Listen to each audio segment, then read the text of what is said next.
Correction de l'exercice 2. Alors, cet exercice 2 va nous permettre de voir un tracé de CIR, du triangle des vitesses et de l'équiprojectivité. Alors, première chose, on a 3 points, A, B, C. Ces points-là font partie d'une même pièce. Alors, je vais imaginer une pièce quelconque, par exemple tout simplement une plaque, voilà, où j'ai ces fameux 3 points. Alors, cette plaque, elle a un mouvement plein. C'est-à-dire qu'elle combine à la fois de la translation et de la rotation. Je répète, ça c'est un mouvement de translation et là c'est un mouvement de rotation. Et quand j'ai un mouvement plan, je combine les deux. C'est-à-dire que par exemple, je vais faire ceci. Je me translate et en même temps, je tourne. Voilà. Donc on peut imaginer que cette plaque, elle fait ça par exemple. Elle se déplace et elle tourne. Alors, je sais que quand j'ai un mouvement plan, et même de façon générale, quand j'ai un mouvement de rotation, je sais que le centre de rotation, il est toujours perpendiculaire au vecteur vitesse. Alors, quand c'est un mouvement plan, on parle donc de CIR, centre instantané de rotation, c'est-à-dire à l'instant donné T, quand la pièce se trouve ici. Pourquoi? Parce qu'après, à l'instant T plus 1, le centre de rotation, il se déplace. Donc le centre de rotation, je le détermine avec deux perpendiculaires qui sont perpendiculaires au vecteur vitesse. Donc là, on me donne le vecteur vitesse VA. Donc je vais tout simplement tracer la perpendiculaire à ce vecteur. Voilà. Donc ici, voilà. Je mets mon petit angle droit pour bien montrer que j'ai tracé une perpendiculaire. Ensuite, ici, on a le point B et la direction du vecteur VB, elle est là. Direction de VB. Ce qui nous manque par contre, c'est l'intensité. Ici, on nous donne bien l'intensité, c'est-à-dire que c'est la longueur du vecteur, alors que là, on ne sait pas où il s'arrête. Est-ce qu'il s'arrête là, là? On ne sait pas pour l'instant. C'est ce qu'on va devoir déterminer en deuxième lieu. Donc, je vais tracer, je sais que mon vecteur VB, il va être là, il va être là-dessus, comme ça. Et donc, je vais donc tracer une autre perpendiculaire à ce fameux vecteur VB. Alors, regardez, je trace ma perpendiculaire ici. Alors, voilà. J'ai un angle droit. Alors, évidemment, si j'avais continué la droite, ici, et celle-ci, eh ben, elles ne se croiseraient jamais. Hein. Deux droites non parallèles n'ont qu'un point d'intersection. Après, elles ne font que s'éloigner. Donc, le point d'intersection, il se trouve bien ici, et ça, je vais l'appeler CIR. Centre instantané de rotation. Voilà, j'ai déterminé facilement ce centre. Maintenant, on va passer à la deuxième étape. On va déterminer l'intensité de VB, c'est-à-dire sa longueur, en fonction de VA qu'on connaît, qu'on nous a donné, en utilisant la méthode du triangle des vitesses. Alors, pour utiliser la méthode du triangle des vitesses, on va devoir prendre le rayon, c'est-à-dire la distance de là à là, et on va le reporter ici. Alors je mesure, je me fais mon petit repère là, voilà, un petit repère là, et là j'amène ce repère ici, et voilà. En fait c'est comme si j'avais tracé un rayon, hein. D'accord, voilà. Donc j'ai la même distance de là à là que de là à là. Alors après, qu'est-ce que je dois faire? Je dois créer mon triangle rectangle. Mon triangle des vitesses. Alors, regardez, là j'ai une droite, là j'ai une perpendiculaire, et à la fin de mon premier vecteur qu'on m'a donné, je vais tout simplement tracer une droite qui relie cette extrémité à mon CIR. Hop. Voilà. Et là, si je regarde bien, à l'endroit ici, je vais tracer une perpendiculaire à cette droite-là. Donc là, je la fais, voilà.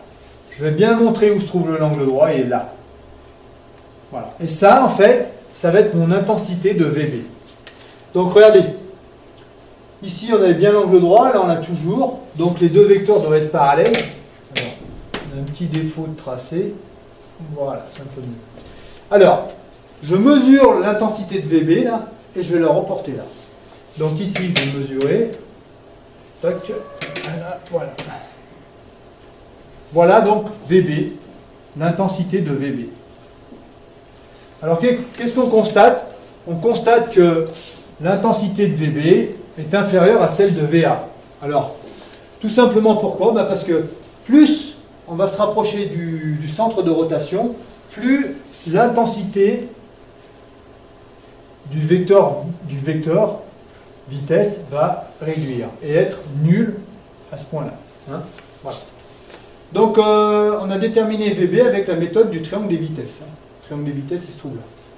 Alors maintenant, on va déterminer la vitesse du point C à l'aide de l'équiprojectivité. Donc, on peut le faire soit en utilisant le point B, soit en utilisant le point A. On a les deux solutions. Bon, on verra, on va peut-être prendre le point... On peut prendre le point A pour déterminer VC aussi. Alors, on y va. Donc, première chose, comment est la direction du vecteur VC? Eh bien, on sait une chose, c'est qu'elle est toujours perpendiculaire au rayon qui nous relie au CIR. Donc là, tout simplement, je vais tracer ma perpendiculaire, ma droite. Je trace ma droite qui me relie au centre instantané de rotation. Voilà.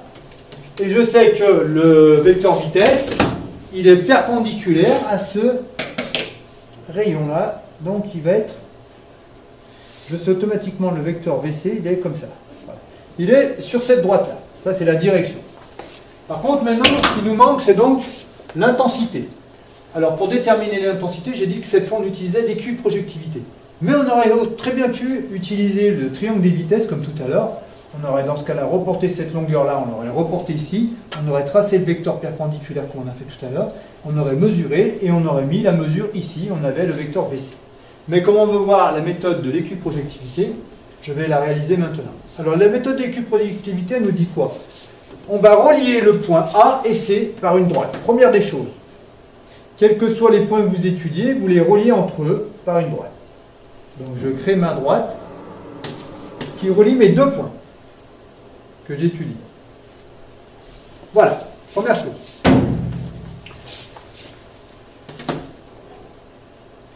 Deuxième chose, je vais projeter le vecteur que je connais, donc là c'est VA que je connais, je vais le projeter perpendiculairement à la droite qui me relie mes deux points. Donc là, c'est ici que je dois mettre mon angle droit. Voilà, et je fais ceci. Voilà. Donc là, je marque l'angle droit pour bien montrer que j'ai projeté sur cette droite. Ici, je trouve une distance, je mets égal pour dire que je vais la réutiliser là. Donc je mesure de là à là, par exemple, hop, et je vais y reporter ici. Voilà. Ensuite, qu'est-ce que je vais faire? Je vais cette fois faire une perpendiculaire à cet endroit. Voilà. Donc là, bien voir que l'angle droit, il est avec la droite qui relie les deux points en question. Et tout simplement, eh ben, je sais que la projection du vecteur ici, pardon, ça, c'est la même projection que lui. Et donc, là, je vais trouver VC, tout simplement. VC, je vais le représenter là.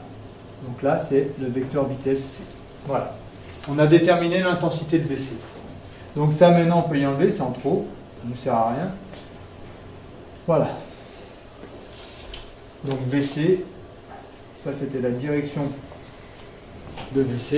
Et ben voilà, on a trouvé VC avec la méthode de l'équiprojectivité. Alors, si on voulait le faire à partir du point B, on aurait pu. Donc je vais effacer ce que j'ai fait, je vais le montrer. Donc là, je vais effacer ça maintenant. Et je vais montrer avec le point B. Je vais procéder de la même façon en fait. Hein. La méthode est toujours la même. Donc voilà, pour l'instant je connais que la droite, la direction de VC, c'est ça. Par contre je ne connais pas l'intensité de VC. Donc là, on a dit qu'on reliait par une droite les deux points en question. Cette fois je vais la faire en rouge, on la verra mieux. Donc je relie mes deux points en question, B et C, tout simplement. Voilà. Je relie par une droite. Ensuite, je dois projeter le point que je connais, je dois projeter le vecteur VB que je connais sur cette droite-là. Et je dois le projeter perpendiculairement à la droite en question. Donc la droite, elle est là. Je dois donc faire un angle droit avec cette droite-là, hein, qui relie mes deux points. Donc là, je trace une perpendiculaire. Ici, on la voit bien, cette perpendiculaire. Et là, j'obtiens une longueur. De là à là. Cette longueur-là, je viens la reporter ici. Donc, ça me fait ça. Et je remets égal pour montrer que c'est la même chose que là. Et après, tout simplement, je sais que le vecteur, la projection ici, je vais la reporter. Voilà. Donc là, je mets un angle droit. Et donc, on obtient BC.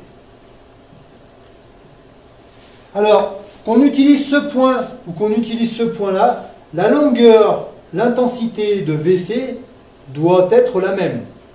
On doit exactement trouver le même VC, quel que soit le point qu'on a pris. Hein? Voilà pour la méthode de l'équilibre projectivité à partir du point B cette fois. Voilà. Ben voilà pour le corriger.